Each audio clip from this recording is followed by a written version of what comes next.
একটা কথা কইছে না যে মানে পৃথিবীটা মানে যদি ভালো হয় তাহলে অন্য মানে গ্রহটাও ভালো লাগবো। তো কথার কারণ কি আপনাকে আমি কই যে আপনারা যে দেখতেছেন যে শেরমান আলী আহমেদ ডাঙ্গরিয়ায় মানে নওগাঁয় যে লোকসভা নির্বাচন হইতেছে, ওই লোকসভা নির্বাচনে মানে শেরমান আলী আহমেদ ডাঙ্গরিয়া কি কইছে কইছে যে যেহেতু শেরবান আলীক দিদি জাহেরা কলকাতার দিদি জাহেরা একটা কাউনে নাই, তার বিনিময়ে তার টিকিট দিছে।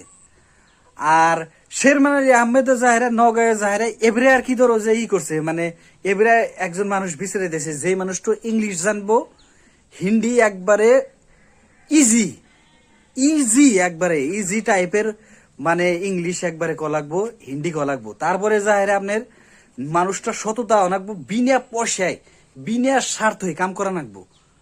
তারপরে যাহেরা যিকোনো নদী বানায় কি হোক জিতাহানি সহানুভূতি দেয় নাগে মানুষের প্রতি, কৃষক যারা আবাদ করে তাদের প্রতি মানে এবার কি ধরো যে সহজ সরল মানুষ অনাকবো যে বিনা পয়সায় মেহনত করে সরকারের ভান্ডারের থেকে কাম করা নাকবো। এটাই হলো যাহেরা শেরমান আলী কইছে না যে বাঘ বাঘই হয়। তো thank you all of you.